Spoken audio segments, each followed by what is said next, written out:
Okay, shall I start then?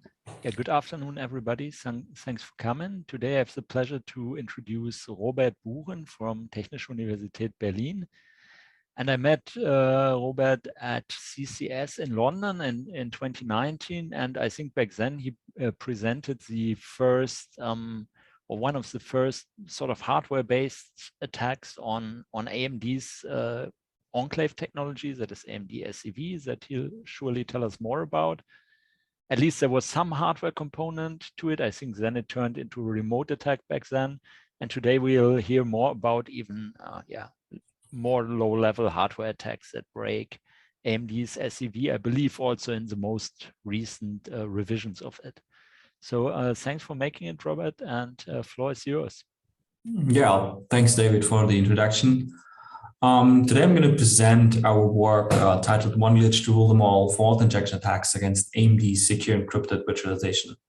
Now in this talk, I'm going to explain how we can mount a voltage fault injection attacks against a dedicated secure processor that plays a central role in the AMD SEV technology. So I'm going to start with a quick introduction into the SEV technology. I guess you've all heard this term that the cloud is just someone else's computer.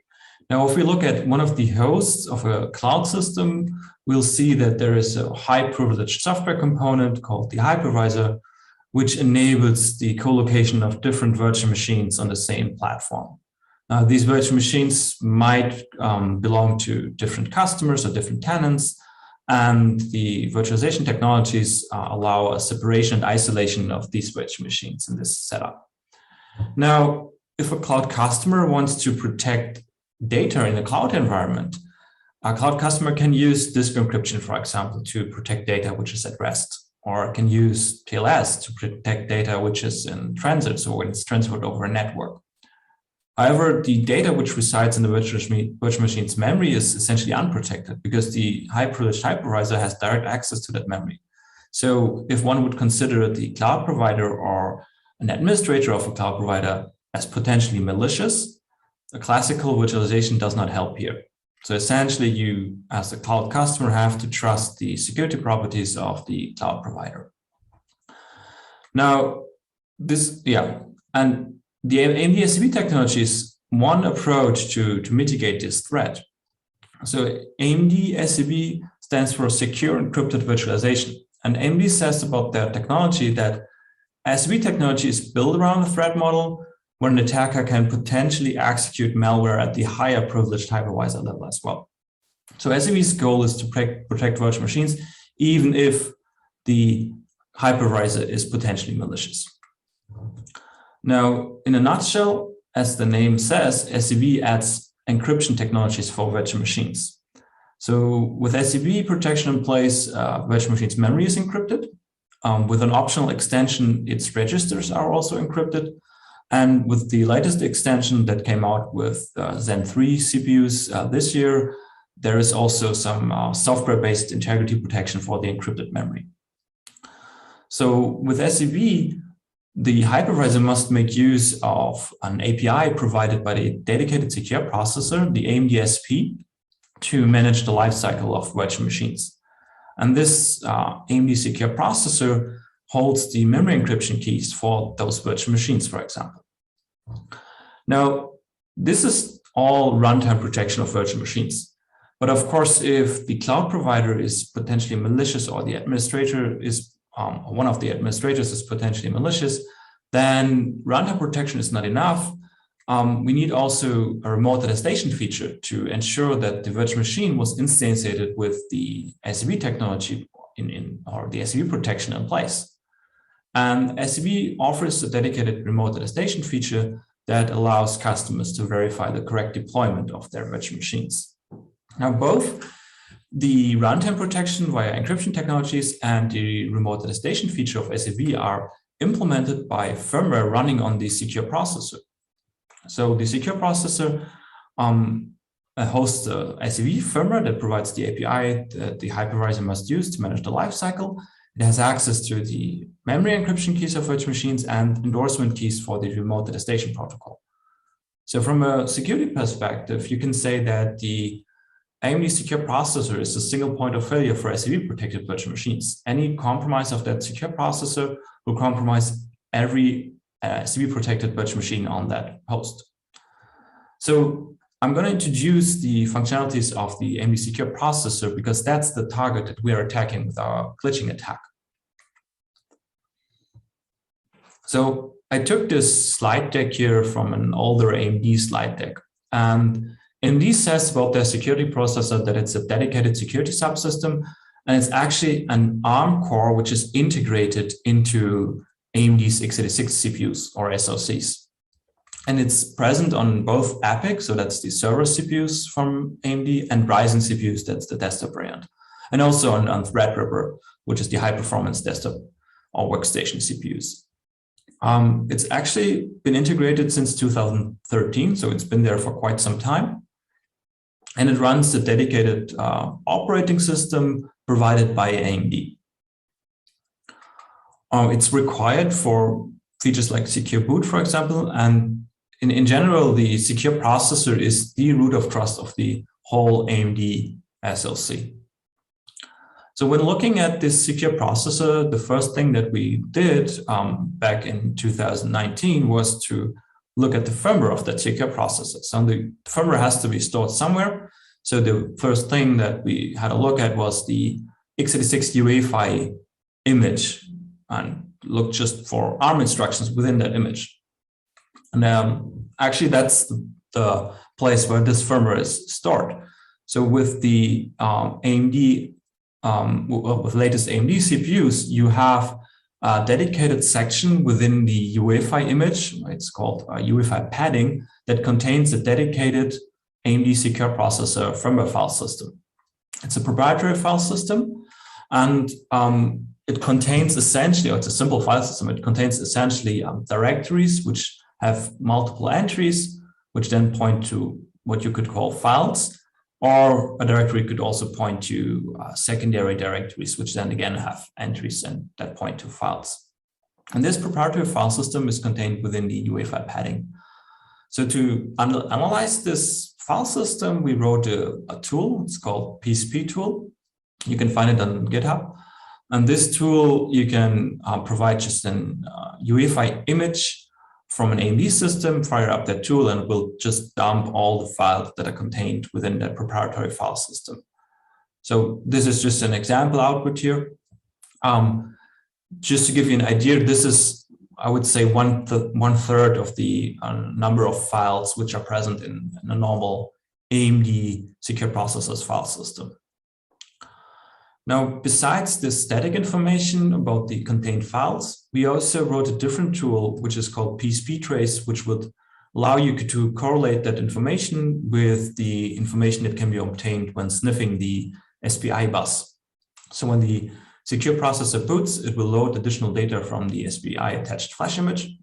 And if you then record a trace of this traffic using, for example, a flash emulator or a logic analyzer hooked up to the SPI bus, you will get the order in which the secure processor accesses this firmware file system. And our tool called Psp Trace would allow you to correlate this information with the static information of the files. And essentially, it gives you the order in which the files are accessed by the secure processor. And that is, or was, kind of important for us because we needed that information to understand the secure boot protocol of the secure processor. Because obviously all the firmware or all the files essentially which are loaded from the SPI attached flash, they need to be validated before they can be used by the secure processor. And that tool gives us an overview on the different files which are loaded. And from that, we could conclude how they are protected. So now that we know a little bit of the general firmware structure, I'm going to present you our glitch attack against this AMD Secure Processor. Now, when you power on the AMD SoC, the first thing that executes is the ROM bootloader of the Secure Processor. And the ROM bootloader will load additional files from the SPI attached flash. And then the first step, it will load an AMD public key from the SPI attached flash.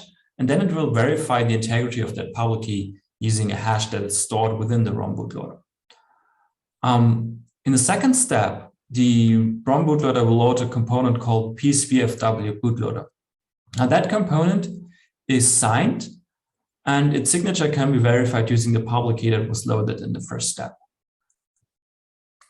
Now, if that signature is valid, the secure processor will hand over execution to this Psp bootloader component, which then executes from local SRAM. And this component initializes the secure processor and will load additional applications from the SPI attached flash. And one of those applications which are loaded by the secure processor is the SEV firmware. This firmware file is also signed and can be, or its signature can be validated using the same public key that it was loaded in the first step. And during runtime, the Psp bootloader resides in the privileged SVC mode of the ARM core, and all the applications which are loaded and executed reside in the unprivileged user mode. So to be able to glitch this secure processor, we had a closer look at what happens on the SPI bus during the loading of that AMD public key. So during this step here. Now what you see, or what you will see here now, is the output of our logic analyzer trace, essentially the traffic on the SPI bus during loading of that public key. And if you then look at the chip select line of the SPI bus and the meso line, that is the meso line is the data coming from the flash to the CPU, it will kind of look like this. Now, in the first experiment, what we did is we simply replaced the AMD public key with our own key. Right? So we replaced the key in the SPI attached flash, booted the system, and recorded the same trace again. And this trace then will look like this. And as you can see here, towards the end, these traces, they differ, because in the case of the original public key, we see continued SPI activity after this little gap here, and no more activity in the case that we booted the system with our public key. So from that, we concluded that this window here, which you see in the SPI trace, is essentially the time where the secure processor will verify the AMD public key, which is loaded from the SPI attached flash. What we also saw is that prior to this key verification window, we have a constant number of chip select level changes. And only if the public key is accepted, the chip select line will be pulled low again afterwards. Whereas in the case of our attacker-controlled public key, the chip select line stays high.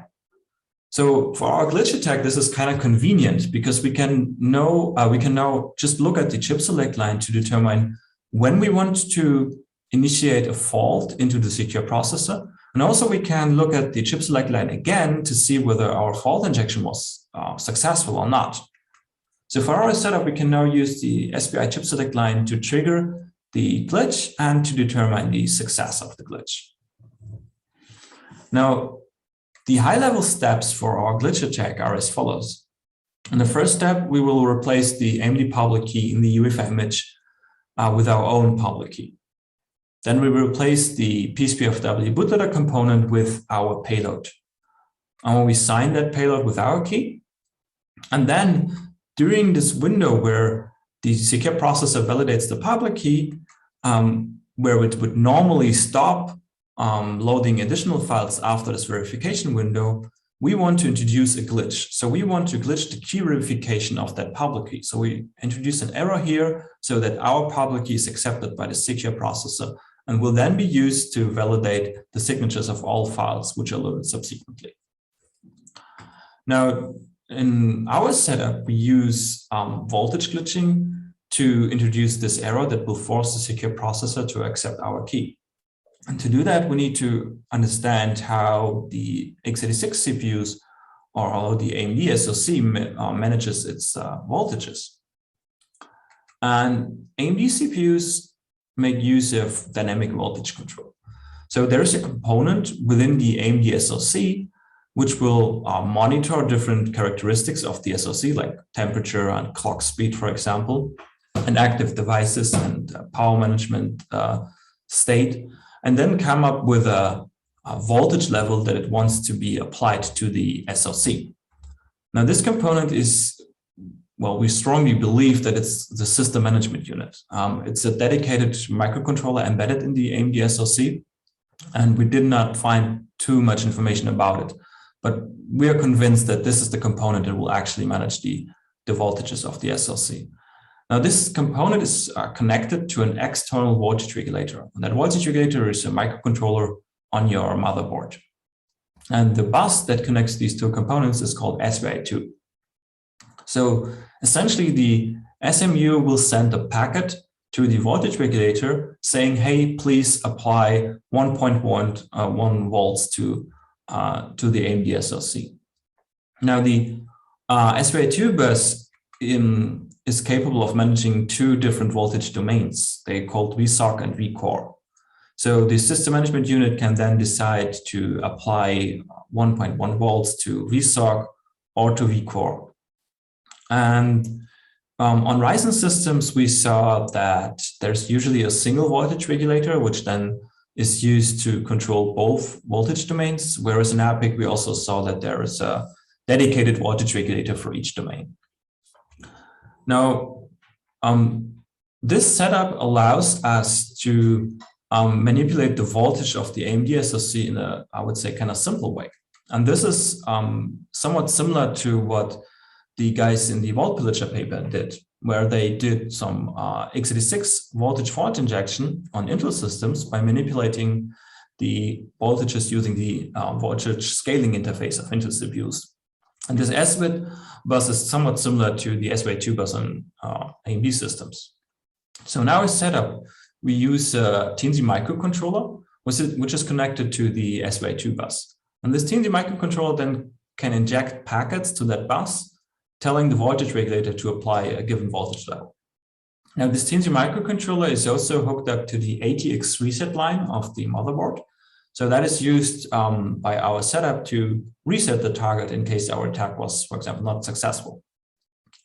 And then the Teensy is also hooked up to the SPI line that connects the SoC with the flash, specifically to the chip select line. Because as I mentioned a few slides back, we can infer the point in time where we want to inject the fault by looking at the chip select line.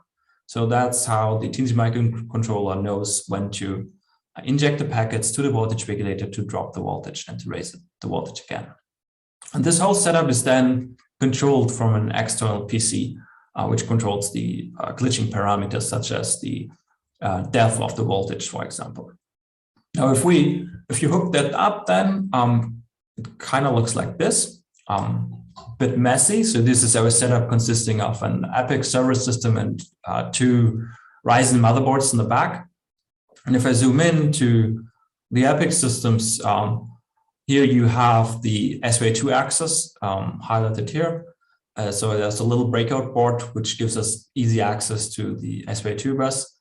Then this is connected to the Teensy microcontroller, which is connected to the SPI bus and to the ATX reset line. And this is kind of cheap setup in general. You don't need any fancy hardware to do this, right? The Teensy is maybe $20 and then some soldering equipment, and that's kind of it.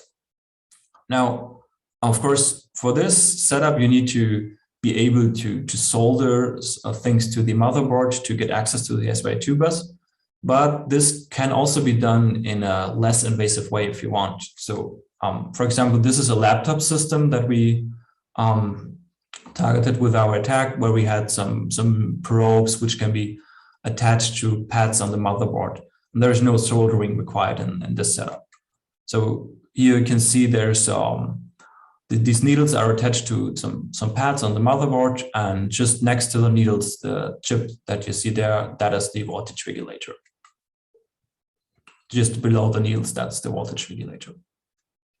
So it doesn't have to be really complex. You can also use these needles to do it in a less invasive way without soldering.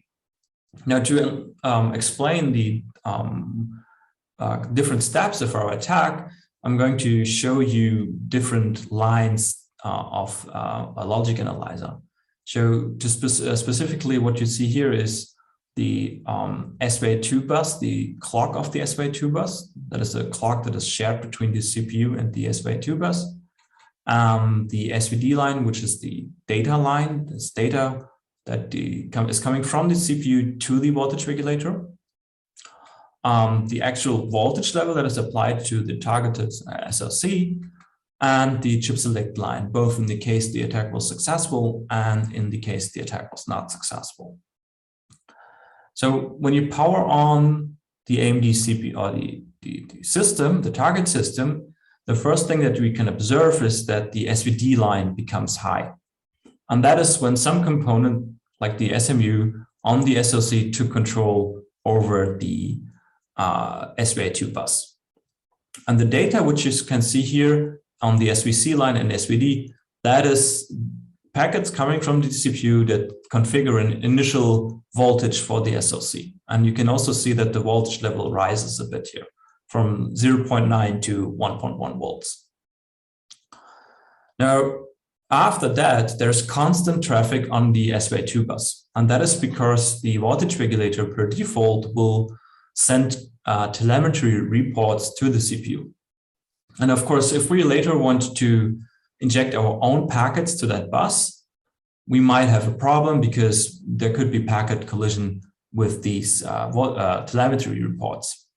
But luckily, the SVA2 bus also allows you to just disable these reports.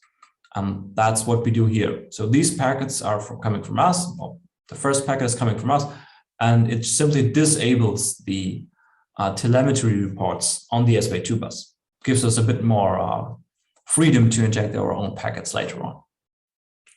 Now, this is kind of the initial configuration of our glitch attack. Now we simply wait for the chip select line to become active, because that's when we know the secure processor will start loading the public key from the SPI attached flash. So we wait until it becomes active, and then we count the number of level changes. Because if we count the number of level changes, we know exactly when the secure processor will start validating the hashes or comparing the hashes of the public key loaded from the SPI attached flash.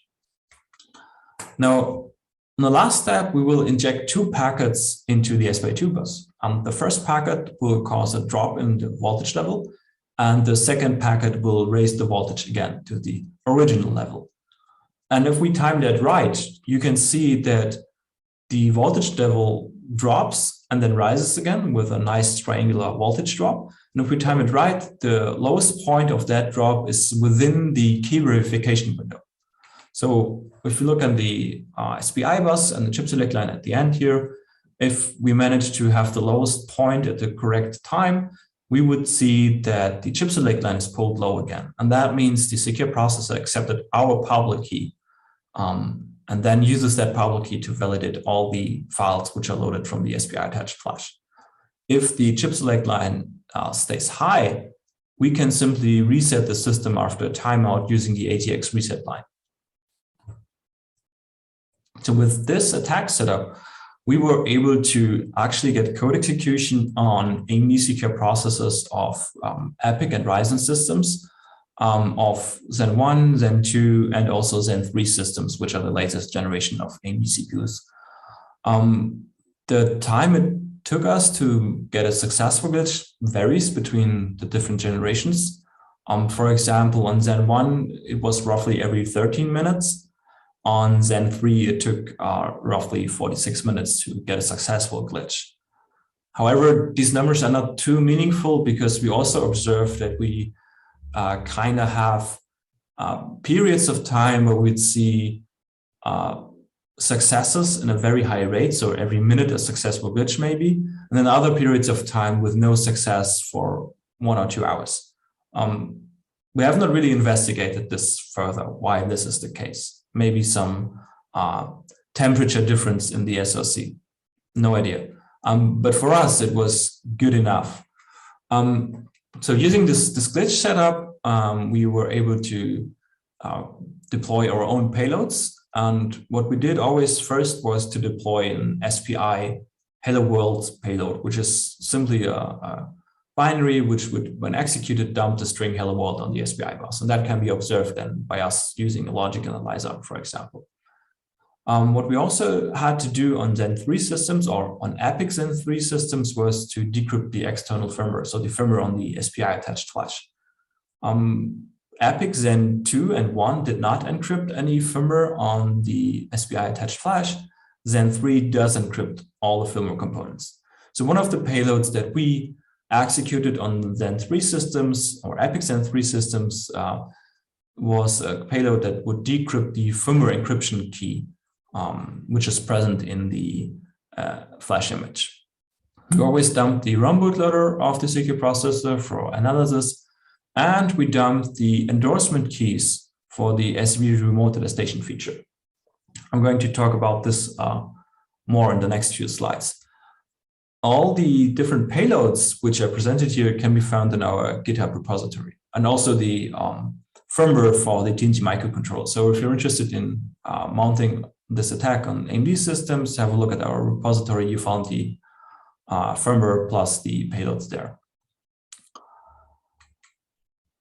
All right, so this work was concerned with the AMD SEV technology. And so far, I briefly introduced that technology, and then I started talking about the glitch attack. Now I'm going to explain how the glitch attack affects the SEV technology and what kind of attacks someone could mount using this glitching attack. And the first and simplest thing that, for example, a malicious cloud administrator could do is what I call debug override attack. Now, the secure processor hosts the SEV firmware, and the SEV firmware provides an API for the hypervisor to manage the lifecycle of the encrypted virtual machine. And one of the things that SEV allows is that the hypervisor can debug a virtual machine. And debug essentially means decrypt the memory via an API call. And of course, this should never be possible with production virtual machines. So the SEV technology allows customers to define whether a virtual machine is debuggable or not. And only if that virtual machine was defined as debuggable by the virtual machine owner, the secure processor will allow these debug API commands. But now that we took control over the secure processor, we can, of course, install our own SEV firmware that will ignore this debug policy and just simply decrypt the memory for all the virtual machines on that system. So the cloud administrator would, for example, prepare a system using the glitch attack and the glitch setup I explained earlier, and then force the target virtual machine to be migrated to that system. And from there on, all the memory of that virtual machine can be decrypted using an API call. This works with SEV and also with the later extensions that were published later, SEV-S and SNP. And there's nothing to prevent that, right? If an attacker is able to do that, the decryption of the virtual machine will always work. But the downside counter to this attack is the attacker must have somewhat physical access either to a host that the virtual machine can be migrated to, or the host where the virtual machine is running on right now. So there's a different kind of attack that I want to highlight that does not require any physical access to the target host. And that is what I call migration attack. To understand the implications of this glitch attack and how this migration attack works, we need to first understand how SEV handles remote attestation and how the endorsement keys of SEV are used. Back when I introduced the SEV technology in the first slides, I said one of the things that attestation allows the customer to validate is, or to answer the question is, whether my virtual machine was deployed on a genuine AMD system with SEV protection in place. And this works as follows. And it is different between systems that support SEV or SEV-ES or systems that support SEV-SNP. Now, with the first two generations of SEV, the cloud customer can establish a secure channel, if you want, with the secure processor of the target host. So this is an encrypted and integrity protected communication between the customer and the secure processor. Now, this secure channel is used by the customer to receive a measurement of the virtual machine, which is essentially a hash of the initial virtual machine's memory content. And if the if the VM owner thinks this measurement is correct, then this channel can be used to inject a secret like a disk encryption key, for example, directly into the encrypted virtual machine. Now, the establishment of the secure channel is done via Diffie-Hellman share, which is called PDH. So the secure processor contains this PDH, Diffie-Hellman share, and it's provided to the customer. Now, of course, to validate the authenticity of that share, the customer needs to connect this PDH somehow to AMD.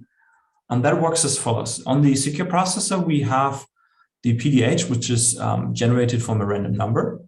We have another public-private key pair. It's called the platform endorsement key, PEK. And we have the chip endorsement key, CEK. And the PDH is signed by the PEK, which is in turn signed by the CEK. Now, the CEK is derived from secrets which are stored in fuses on the secure processor. Now, optionally, the platform endorsement key can also be signed by the certificate authority of the cloud provider, but that's optional. Now, what the customer will do when it receives a PDH from the cloud provider to establish the secure channel with the secure processor, the customer will go to an AMD key server to retrieve a signed CEK.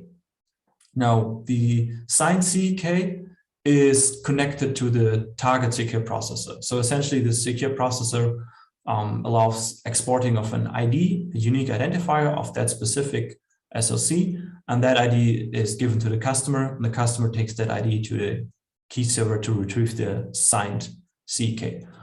Now, with that signed CEK, the customer can validate that a given PDH and a given PEK are indeed coming from an authentic AMD system, because the CEK is again signed by keys which are stored on an AMD key server.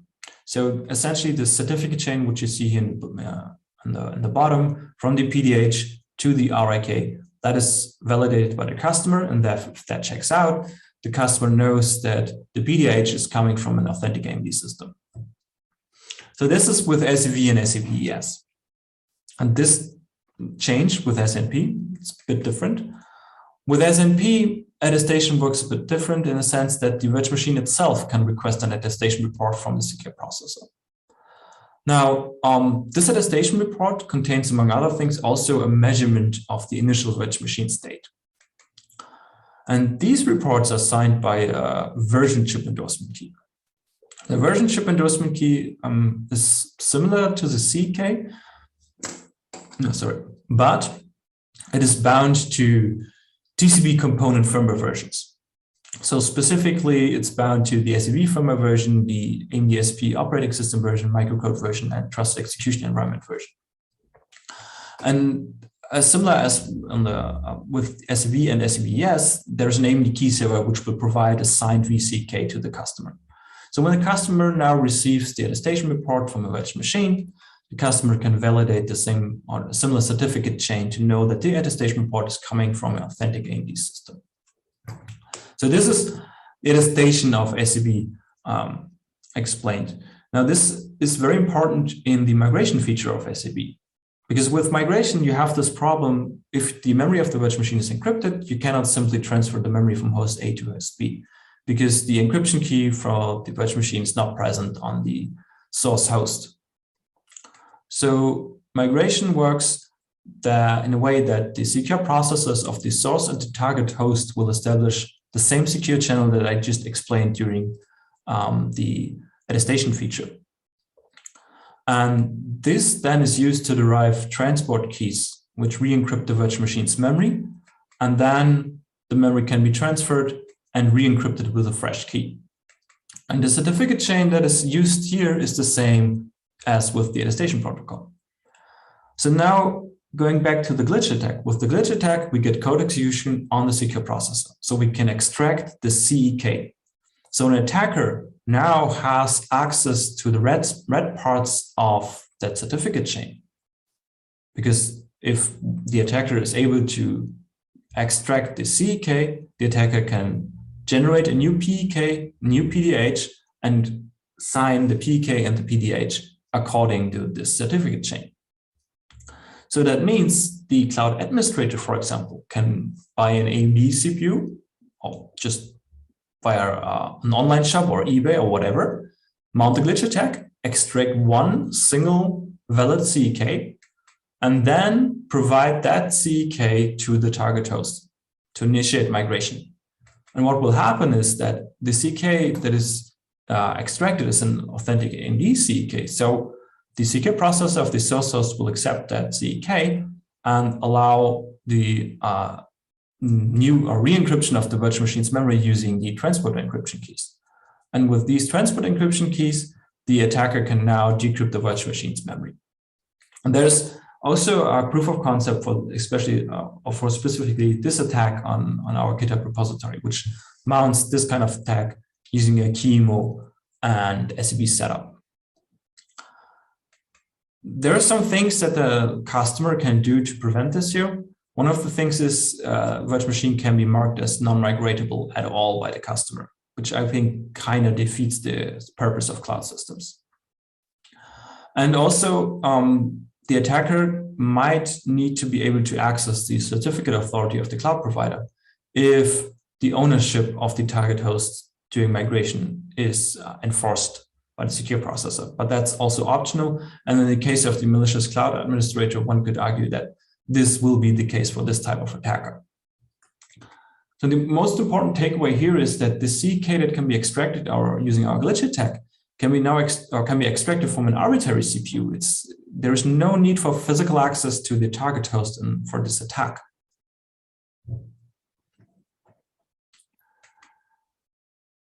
Now, I want to briefly explain how this similar attack could work with the latest extension of SEV, which is called SNP, Secure Nested Paging. Because with SNP, AMD changed the way migration works with virtual machines.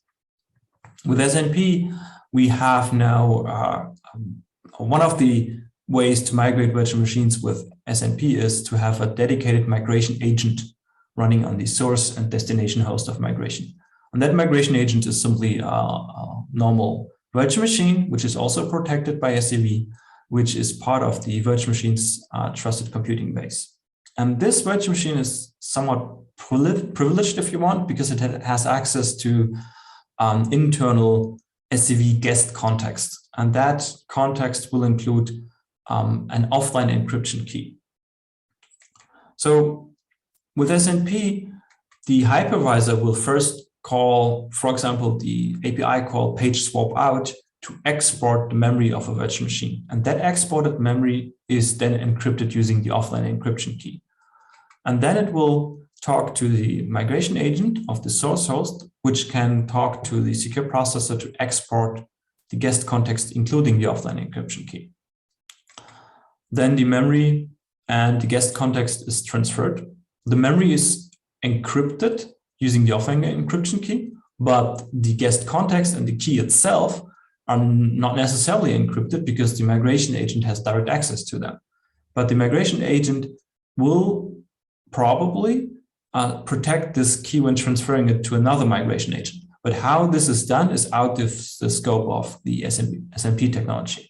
So you could think of that the migration agent will use TLS and SEV's remote attestation feature to ensure that the remote migration agent is protected by SEV and to protect the data when it's transferred over the network.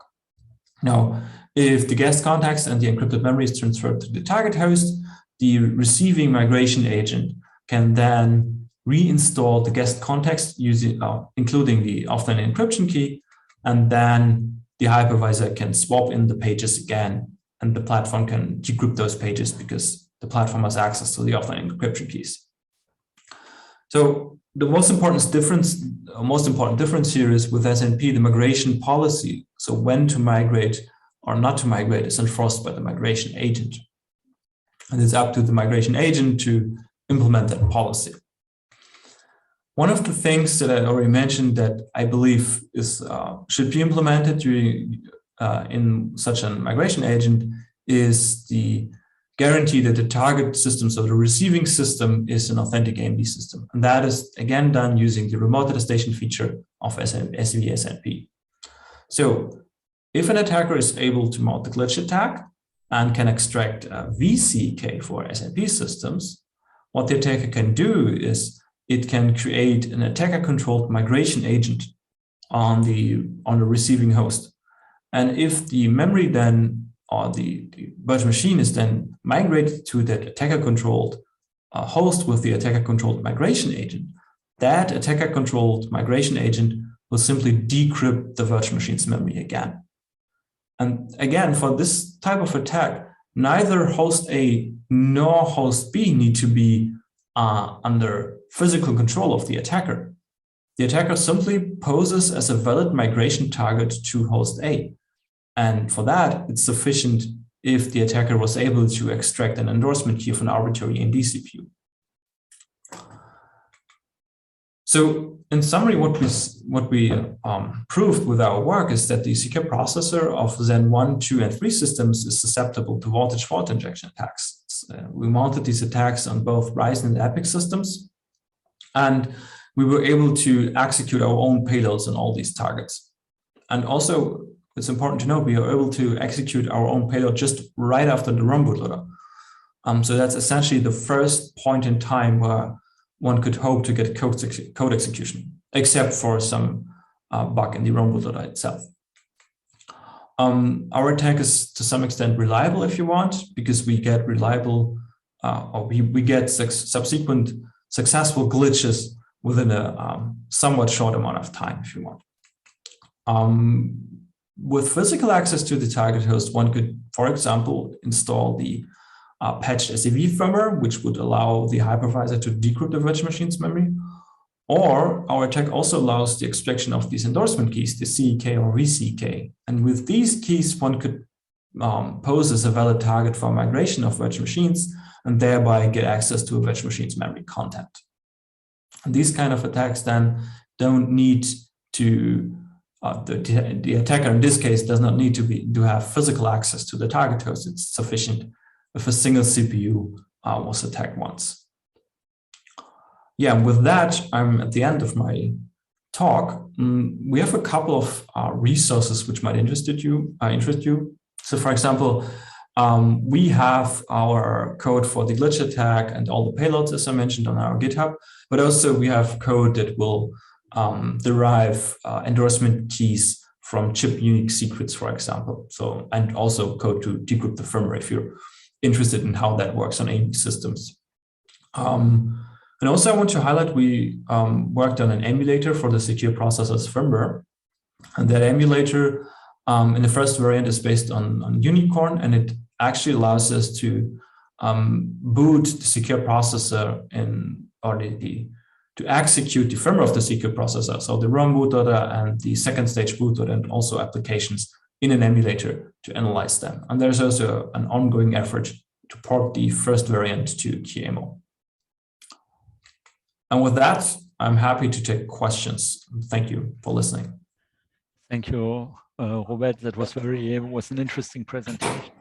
We had one question from YouTube quite at the beginning. That was on slide number 6, and the question was: is this a software implementation of the TPM, or is this an alternative to TPM? I think it's a general question about the secure processor, probably. So I think if you're referring to slide 6, it's about the remote attestation feature. That is a unique attestation protocol for SEV. It has nothing to do with any TPM. And the secure processor here is a dedicated ARM core embedded in the SoC.